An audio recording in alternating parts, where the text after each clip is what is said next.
The fate of Christ's apostles is one of the most extraordinary and rarely explored chapters in the history of Christianity.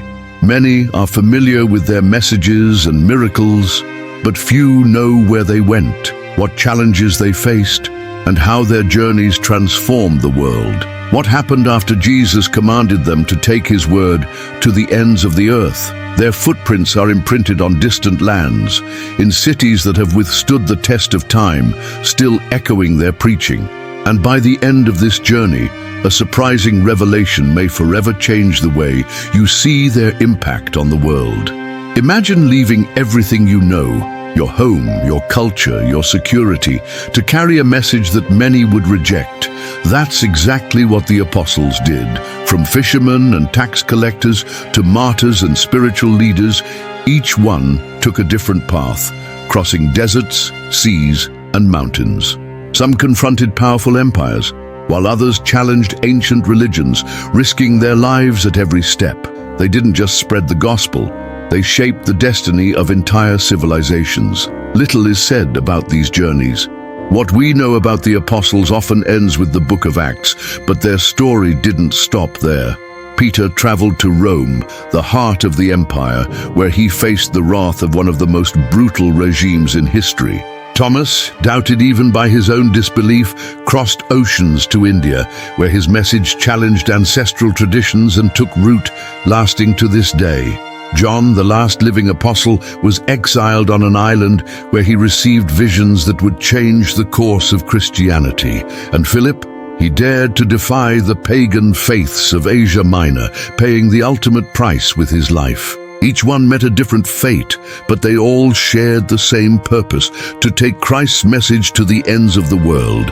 But why has this story been forgotten? Why do we hear so little about the journeys that shaped the Christian world? The apostles' impact is still present today, yet much of their legacy has been buried by time. What remains of their travels? What mysteries still surround their lives? How were Rome, India, and the distant lands of Asia Minor transformed by their presence? This video will explore these questions and reveal how these men forever altered the course of history. And here's a detail few people know. At the end of this video, we'll uncover something astonishing, a little-known fact about the churches founded by the apostles and how they survived, even under brutal persecution. You won't want to miss this revelation. So, if you love deep stories filled with emotion, mystery, and discovery, stay until the end. And while you're here, go ahead and like this video and subscribe to the channel, because this journey is just beginning. Now get ready to travel back in time and uncover the true fate of the apostles. The first of them, a simple fisherman who became the cornerstone of the Christian faith and met his destiny in Rome, Peter. A name that echoes through the centuries as one of the pillars of the Christian faith. He was not a scholar, nor a political strategist. He was just a fisherman, a simple man from the waters of Galilee who one day heard a call that would change his life forever. "Follow me, and I will make you fishers of men." From that moment on, Peter was never the same. From a mere laborer handling fishing nets, he would transform into one of the most influential preachers in history, leading multitudes to faith and facing powerful enemies. But this journey would not be easy. From the instant he began following Jesus, Peter demonstrated intense faith, but also an impulsive personality. He was the first to recognize Jesus as the Messiah, yet he was also the one who, in the most critical moment, denied knowing him 3 times. This mistake could have ended his mission, but Christ did not abandon him. After the resurrection, Peter was restored, forgiven, and entrusted with a responsibility that would change the course of history. "Feed my sheep." With these words, Jesus made it clear that Peter was not just a disciple, but a leader called to guide the early church. After Pentecost, Peter became one of the greatest preachers of the new faith. His first sermon drew thousands of converts in Jerusalem, solidifying his leadership among the apostles. But the holy city soon became a dangerous place for him. Persecution against Christians was intensifying, and Peter was forced to leave. His journeys took him beyond Jewish territories, reaching Samaria, Antioch, and other strategic cities where Christ's message began to resonate. It was in Antioch that Peter helped establish one of the first great Christian communities outside Israel. The city, one of the most important centers of the Roman Empire, became a hub of the new faith, where both Jews and Gentiles began to follow Christ's teachings. But Peter knew his mission was not yet complete. His final destination would be Rome, the heart of the empire, where his presence would mark one of the most decisive chapters in Christian history. When Peter arrived in Rome, he found a vibrant city, but one hostile to his message. Christianity was growing among the humble, the slaves, and even some Roman citizens. But this expansion attracted the attention of the authorities. Emperor Nero, known for his cruelty and instability, saw the Christians as a growing threat, and a tragic event would give him the perfect excuse to unleash one of the greatest persecutions against Christ's followers. In 64 AD, a devastating fire consumed much of Rome. For 6 days, flames engulfed entire neighborhoods, destroying temples, markets, and homes. The people cried out for justice. Someone had to be held responsible for the tragedy. To divert attention from himself, Nero blamed the Christians. The persecution was brutal. Thousands were imprisoned, thrown to wild beasts in the Colosseum, burned alive, and crucified en masse. And Peter, as one of the most influential leaders, became one of the primary targets. Faced with imminent danger, the Christians tried to convince Peter to flee Rome, but something held him back. Tradition says that as he was leaving the city, Peter had a vision of Christ walking in the opposite direction. Confused, he asked, "Lord, where are you going?" And Jesus reportedly replied, "I am going to Rome to be crucified again." These words were enough to change Peter's mind. He understood that he could not run from his destiny. He turned back to Rome, fully aware that this decision would cost him his life. Soon after, he was captured and sentenced to crucifixion. But Peter made an unusual request. He did not want to die in the same manner as his master. He felt unworthy of being crucified as Christ was. So, the Roman soldiers granted his request and executed him upside down. His suffering was immense, but his faith remained unshaken until his last breath. Peter's death was not the end of his mission. On the contrary, it became a symbol of resistance and faith. The Christians in Rome preserved his memory, gathering in secret to keep alive the message he had preached. Little by little, even amid fierce persecution, the Christian faith spread. Ironically, centuries later, the city that killed Peter would become the center of Christianity. Rome, which had once hunted down Christ's followers, would ultimately bow to the cross. The site where Peter was buried became one of the most sacred places in Christianity. Today, St. Peter's Basilica in the Vatican marks the location of his tomb. Peter began his journey as a simple fisherman, full of doubts and failures. But over the course of his life, he became the rock upon which the church was built. His faith, his courage, and his total devotion to the gospel transformed not only Rome, but the entire world. But while Peter was facing the power of the Roman Empire, another apostle was taking a completely different path. Of all the disciples, he was the one who traveled the farthest, crossing oceans and venturing into unknown lands. A man who started his journey as a skeptic but ended it as a martyr. His name, Thomas, and his story takes us to the distant Indian subcontinent. Thomas, a name many associate with doubt. After all, he was the one who, after Christ's resurrection, declared that he would only believe if he could touch the marks of the nails in his hands. But what few people know is that this same man, once skeptical, would become one of the most fearless apostles, venturing into unknown lands and carrying Christianity to the farthest reaches of the East. His story does not end in disbelief. On the contrary, it transforms into a journey of unshakable faith, leading him to an unlikely destination, India. After Pentecost, the apostles set out for different regions of the world. Some traveled to Asia Minor, others to Europe and North Africa. But Thomas was given a mission that would take him even farther. According to historical records and Christian traditions, he was called to bring Christ's message to the Indian subcontinent. For a first-century Jew, the idea of traveling thousands of miles to an unknown land, filled with ancient beliefs and powerful empires, was unimaginable. But Thomas accepted the challenge. According to tradition, Thomas first traveled to Parthia, an empire stretching across present-day Iran. There, he began preaching to Jewish expatriates and Gentiles who were curious about his message. But he knew his mission was not yet complete. India awaited him. It is said that he embarked on a journey to the western coast of the subcontinent, arriving in the kingdom of Kerala around 52 AD. At the time, India was already one of the world's most important commercial hubs, with trade routes connecting the east and the west. Upon arriving, Thomas encountered a land rich in deeply rooted religions and traditions. Hinduism and Buddhism dominated the region's spirituality, and the concept of a single God, the creator of all things, was foreign to many. But Thomas was not intimidated. He began preaching among local merchants, explaining Christ's message in simple yet powerful words. His faith and determination started to attract followers, and soon the first Christian communities in India began to emerge. Thomas's preaching had a profound impact on the local culture. Many converted, especially among the lower castes, who found relief in the Christian message against the rigid social system of the time.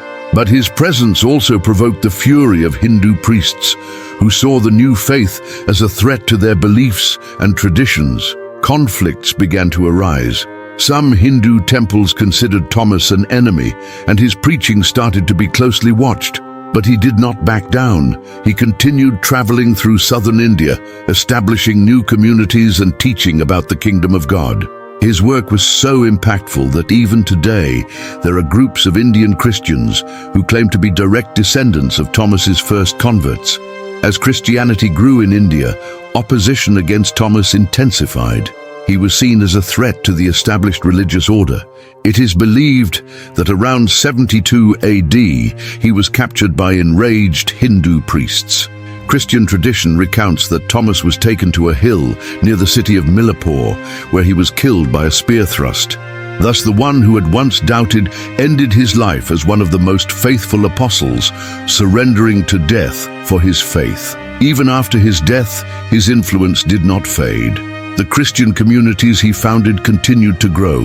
To this day, the Mar Thoma Church in India claims its direct origin from Thomas's teachings. His tomb, located in Chennai, has become a pilgrimage site for Christians worldwide. The skeptic became a martyr. The man who once doubted became one of the boldest preachers of the gospel. Thomas teaches us that faith can rise from the most unexpected places, even in the hearts of those who once questioned. But while Thomas was spreading Christianity in the East, another apostle faced a completely different fate. He was the last disciple to remain alive, exiled on a distant island. There he received visions that would change the destiny of the Christian faith forever. His name, John. And his story takes us to the mysterious island of Patmos. John, the beloved disciple, the only one of the 12 who remained at the foot of the cross while the others fled.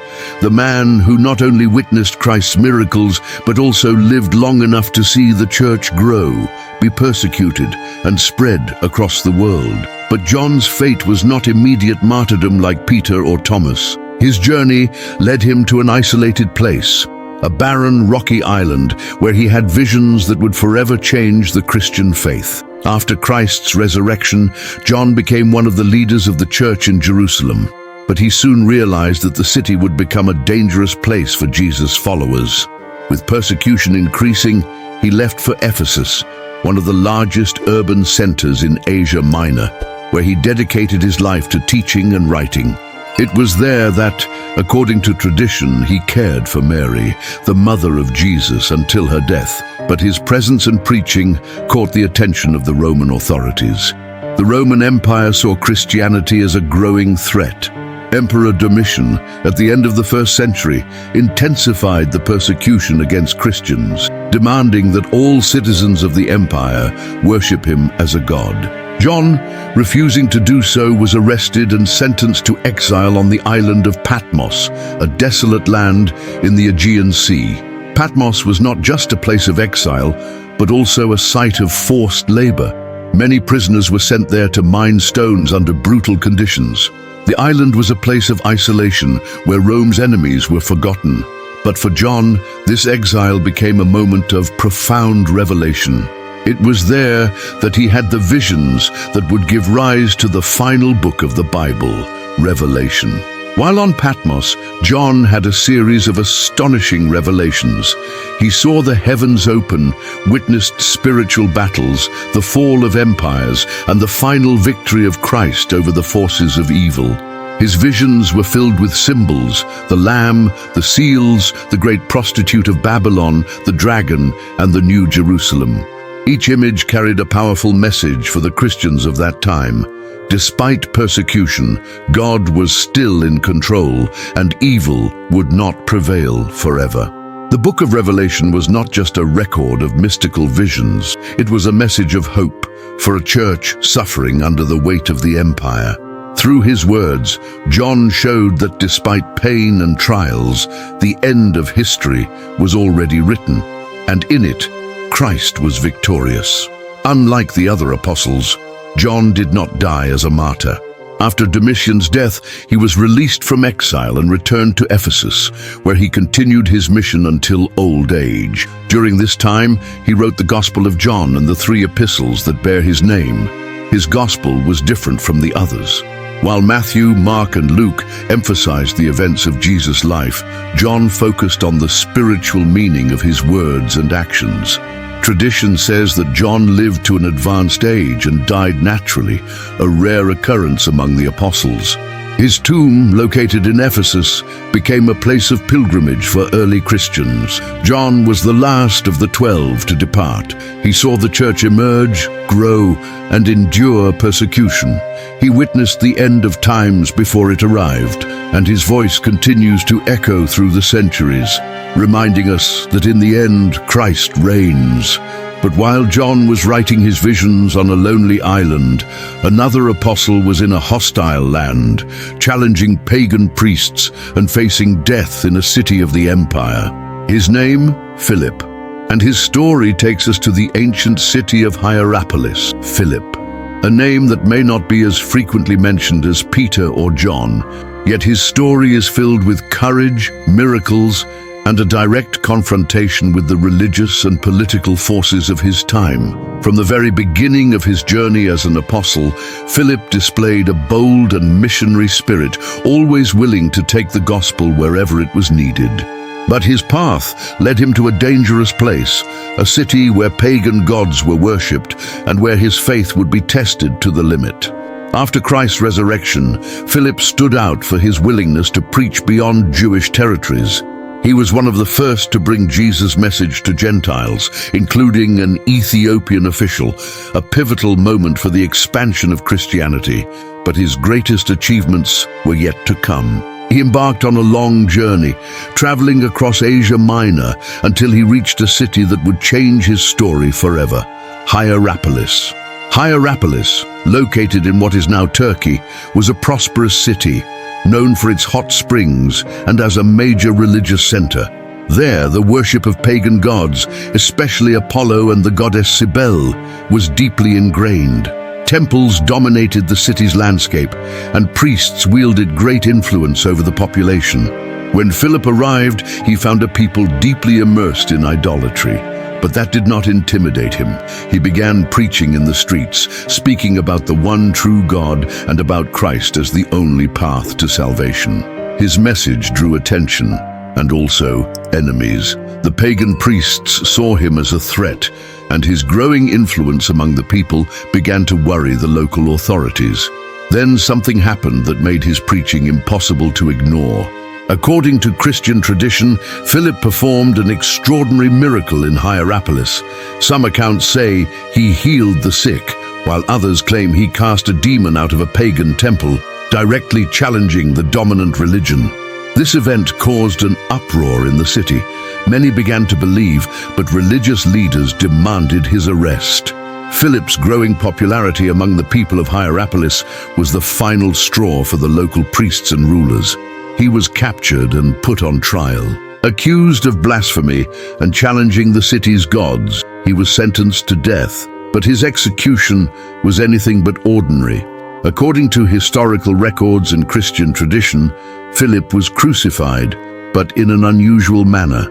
Some sources suggest that he was nailed to a cross upside down, similar to Peter, while others state that he was tied to a tree and stoned before dying. What is certain is that he faced death with unwavering faith, refusing to renounce Christ until his last breath. Philip's death did not mark the end of Christianity in Hierapolis. On the contrary, something surprising happened. Many people who witnessed his courage and faith began to question the gods they worshipped. Little by little, Christianity spread throughout the city. Over time, Hierapolis became one of the main Christian centers in Asia Minor. Centuries later, a large basilica was built over the site where Philip was martyred, turning it into a place of pilgrimage. Philip's legacy extended far beyond his own life. His sacrifice proved that faith was stronger than fear, that truth could not be silenced, and that even in the face of persecution, the gospel would continue to grow. But Philip was just one of many apostles who paid the ultimate price to spread this message. Their stories, filled with challenges, miracles, and courage, show us that the disciples' mission did not end with Christ's ascension. It had only just begun. Before we conclude, there is one astonishing fact that must be revealed. What happened to the churches founded by these apostles? How did some of them survive persecutions, wars, and centuries of history? The answer may surprise you, and it awaits in our final conclusion. The apostles were not kings, generals, or men of great political influence. They were fishermen, tax collectors, ordinary men who, against all odds, challenged empires, confronted priests, endured prisons, and went to the ends of the earth to spread a message that, to many, seemed impossible to survive. But they did not just survive. They changed the world. What began as a small group of persecuted followers under the power of Rome became one of the greatest spiritual forces in history. They were persecuted, tortured, and killed, yet their message was never silenced. Peter died in Rome, but his preaching echoed through generations. Thomas was martyred in India, but his faith took root and still thrives today. John was exiled on Patmos, but his visions shaped the hope of millions of believers. Philip defied the pagan gods of Asia Minor and paid with his life, yet the city where he was killed became a Christian center in the centuries that followed. And here's the great truth that almost no one realizes. Many of the places where the apostles preached still bear their marks. The churches they founded still exist, some having survived empires that have long since crumbled. Indian Christianity, which traces back to Thomas, continues to flourish among millions. The basilica built over Peter's tomb in the heart of the Vatican has become one of the greatest symbols of the Christian faith. And John's letters to the churches of Asia Minor, they still guide believers worldwide, even 2,000 years later. Now stop and think, how many empires have risen and fallen throughout history? Where is the power of Rome? Where are the rulers who ordered the persecution of Christians? Their names have been forgotten, their structures have turned to ruins, their statues have been erased by time. But the teachings of those 12 men, ordinary men with no armies, no wealth, no weapons, have endured through the centuries and reached us today. This is not coincidence. This is the true impact of faith. Because what they carried was not just a message, it was a spiritual revolution, something greater than themselves, something impossible to erase. And now, the final question. What does all of this mean for us today? It means that their legacy has not ended. It means that despite all attempts to erase them from history, they still speak through the scriptures, through the churches they founded, through the millions of believers who continue their mission. So I ask you, did you ever imagine that the apostles went this far? Did you know that their influence can still be seen in the places they once walked? I want to hear your thoughts in the comments. Leave a like, share this video with someone who needs to hear this story, and if you haven't subscribed yet, join us now on this journey of discovery by following the channel and turning on notifications so you don't miss the next revelations. Because if there's one thing this story teaches us, it's that the truth can never be silenced. It transcends time, endures persecution, and continues transforming lives, just as the apostles did.